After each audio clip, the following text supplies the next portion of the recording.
Assalamualaikum warahmatullahi wabarakatuh. Apa kabar Bapak Ibu sekalian, para pengajar di era milenial?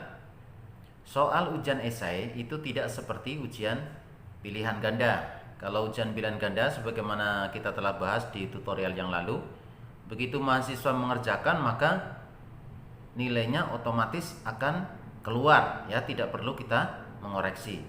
Tapi untuk soal esai kita harus memeriksa satu persatu dan kita harus berikan nilainya secara manual di e-learning.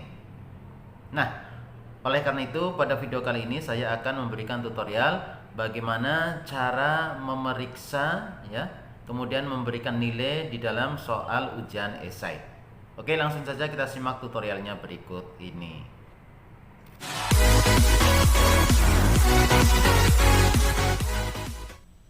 Baik Bapak Ibu sekalian, langsung saja kita akan bahas bagaimana cara melihat hasil ujian, mengoreksi dan membuat nilai untuk soal ujian esai. Seperti biasa, pertama kita login terlebih dahulu ke dalam e-learning. Kita masukkan username atau nama pengguna, kemudian password, klik masuk. Baik ya, di tutorial sebelumnya yang berjudul cara membuat soal ujian esai di e-learning, saya telah memberikan contoh bagaimana membuat UTS dalam bentuk esai yang saya taruh di mata kuliah akidah yang ini. Oke ya Bapak Ibu ya, saya sudah mencoba untuk mengisi soal tutorial tersebut ya. Jadi ceritanya saya menjadi mahasiswa, saya pinjam akun mahasiswa untuk mengisi soal UTS yang baru saja dibuat di sini ya. Nah, kali ini kita akan melihat hasilnya. Jadi kalau mahasiswa sudah mengisi, nanti hasilnya seperti apa, bagaimana mengoreksinya, dan bagaimana kita memberikan nilai. Jadi langsung saja kita klik di mata kuliah yang kita buat soal ujiannya. Nah, saya di sini membuatnya. Kemudian kita lihat scroll di bawah di bagian UTS, ujian tengah semester ini ya. Nah, di sini kita klik di lembar ujian tengah semester, di sini kita klik kiri. Oke. Kalau kita lihat di sini di lembar UTS ya, kita sudah melihat ada attempt 2. Berarti di sini sudah ada 2 orang yang mengisi ujian. Nah, langsung saja kita lihat. Kita klik di bagian attempt itu, klik kiri. Oke, kita scroll ke bawah. Nah, ini hasilnya. 2 orang mahasiswa yang telah mengisi ujian adalah satu Heni Aristiani, kemudian yang kedua Nazira Bayu Mutiara. Nah, di sini kalau kita lihat, kita hanya berikan kan 2 contoh ya untuk soal ujiannya, hanya 2 nomor gitu ya. Jadi di sini kalau kita lihat nomor 1, nomor 2 ini persentase nilainya 50-50 karena hanya 2 nomor. Kalau kita membuat 10 nomor, nanti di sini 10 dan ini otomatis ya Bapak Ibu ya. Otomatis seperti itu. Jadi membuat nilai berapa jumlahnya di sini nanti otomatis dia akan memberikan poinnya berapa gitu. Ini kalau kita lihat grade ya, nilai tertinggi 100 seperti yang kita setting di dalam lembar UTS. Ini not yet graded, belum dinilai. Artinya belum diperiksa ya. Jadi tidak seperti ujian pilihan ganda yang otomatis nilainya muncul. Jadi untuk esai harus kita periksa terlebih dahulu dan kita kasih nilai baru di sini muncul. Caranya bagaimana? Caranya di sini nih. Permintaan penilaian. Jadi nanti setiap soal yang dikerjakan ada permintaan penilaian. Artinya kita harus koreksi dan memberi nilai. Nah, kita coba yang punya Heni dulu, kita koreksi. Di sini klik saja, klik kiri. Oke. Ini adalah lembar untuk koreksi ya, koreksi. Di sini, nah ini jawabannya. Apa yang dimaksud dengan ibadah? Melakukan sesuatu karena Allah. Ya. Maaf saya tambahkan sedikit ya. Ini soalnya kan waktu kita buat itu di tutorial sebelumnya kan kita acak. Jadi ini di sini benar nomor 1. Ini tapi di sini jadi sebentar ya. Kalau di sini oke, sesuai ya 1 ya. Yang pertama ini benar, tidak Nanti di tempat yang lain, mahasiswa yang lain biasanya dikocok tuh, beda. Nah, artinya gini, saya ingin menekankan nanti kalau bikin soal di sini, kalau esai dikocok atau soal apapun kalau dikocok sebaiknya nggak dikasih nomor seperti ini ya, saya lupa. Kalau dikasih nomor nanti jatuhnya nih nomor ini nanti akan tidak sesuai. Jadi dia mengerjakan udah yang keberapa nanti nomornya tidak sesuai karena akan dikocok ya, nomornya akan berbeda-beda gitu. Baik. Ini apa yang dimaksud dengan ibadah? Melakukan sesuatu karena Allah. Oke ya, kita anggap ini benar. Caranya kita kasih nilai di sini. Buat komentar dan atau timpa di sini ya. Diklik kiri. Klik kiri. Oke. Scroll ke bawah. Nah, oke.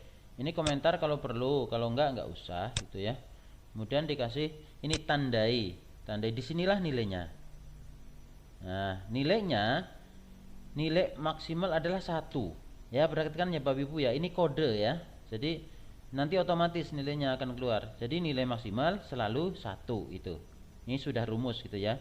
Kalau dia umpamanya jawabannya kok oh ini kurang benar, kira-kira ini hanya 50%-nya lah jawaban ini, berarti kita kasih cos 0,5 begini. Oke ya. Nah, ini kita anggap benar jadi kita kasih 1. Oke ya. Terus kita simpan. Oke, perubahan disimpan. Oke. Kita lanjut ke soal yang nomor 2. Ini tadi udah nomor 2 nih. Klik. Oke, scroll ke bawah. Ibadah mado adalah ibadah murni. Huruf mado adalah ibadah hubungannya dengan muamalah. Oke, ini kita anggap benar. Benar, kita klik di sini buat komentar atau tanda. Nah, ya oke. Komentarnya kalau perlu, kalau tidak kosongkan. Maka di sini oh nilainya benar ya, berarti kita 1 lagi gitu ya. Kemudian simpan. Oke. Nah, baik. Ini sudah selesai kita memberikan nilai ya. Kok belum muncul? Ya, nanti sekalian saja ya, munculkannya nanti sekalian. Ini kita koreksi dulu yang nomor 2 punya Nazira Bayu Mutiara. Ya, kita lihat permintaan penilaian, kita klik. Oke ya. Apa yang dimaksud dengan ibadah? Itu ya. Nah, kita melakukan sesuatu karena Allah. Oke.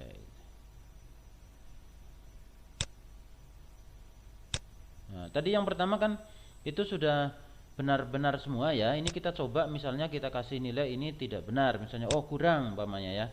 Ini jawabannya kurang lebih 50% deh gitu ya. Jadi ini untuk mencoba saja, mencoba skor ya. Nah, kalau misalnya ini jawaban kurang tepat gitu ya. Misalnya ini baru 50%-nya gitu. Berarti kita kasih 0,5 seperti ini ya. Nah, lalu kita simpan. Oke. Kemudian yang nomor 2. Ya, apa yang dimaksud dengan ibadah mado ya? Ya, yang dimaksud dengan ibadah mado adalah ibadah murni huruf mado tidak tahu. Oh, berarti ini jawabannya setengah lagi gitu ya, namanya ya. Kalau salah semua bagaimana? Kalau salah semua ya kasih 0 gitu. Ya, atau kosongkan gitu, kasih 0 di sini. Kasih 0 ya, bukan kosongkan. Kalau salah dikasih 0. Atau kita coba di sini kasih 0 ya untuk mencoba biar tahu nanti tampilannya. Tadi yang pertama kan udah benar semua nih. Ini yang kedua, mahasiswa kedua, yang satu kita bikin 0,5 ya, di sini ini 0, salah gitu ya. Kita simpan. Oke. Baik ya. Nah, 2 mahasiswa, 2 nomor ujian sudah kita koreksi, sekarang kita tampilkan. Untuk menampilkan kita refresh ya. Untuk merefresh klik mana saja gitu. Misalnya klik ini juga boleh. Klik ini nanti dia akan berubah proses seperti itu. Nah, di sini sudah nilainya sudah muncul. Oke. Yang pertama nanti tadi benar semua ya, maka di sini otomatis. Tadi kita kasih angka 1 di sini muncul 50 gitu ya, nilainya full 50 jadi 100. Nah, tadi yang ini kita kasih 0,5. Nilainya muncul otomatis dia 25 di sini kita kasih apa namanya? Tadi kan 0, ini 0. Ya, ini kan tadi kita kasih nilai 0,5 jadi setengahnya ya, 25. Nilai totalnya 25. Sesuai dengan nilai yang kita taruh di lembar ujian, kalau 25 itu tidak lulus karena nilai minimal itu kan kita taruh di tutorial sebelumnya ya 68. Oke ya Bapak Ibu sekalian, seperti itu. Jadi setelah dikoreksi di sini nanti di refresh, nanti dia akan muncul sendiri nilainya. Nah, nanti kalau semua mahasiswa sudah dikoreksi seperti ini ya, nanti ke bawah semuanya nih nilai rata-ratanya itu satu kelas sudah keluar sendiri. Di sini bawah ada grafik juga tambahan penjelasan. Oke, demikian tadi cara memeriksa dan memberikan nilai pada soal ujian esai. Jika ada yang belum jelas, silahkan ketik pertanyaan di kolom komentar di bawah ini. Dan untuk mendapatkan tutorial terbaru dari channel ini, silahkan like dan klik tombol subscribe yang berwarna merah. Dan jika video ini ada manfaatnya, silahkan dibagikan, share kepada yang lain. Wassalamualaikum warahmatullahi wabarakatuh.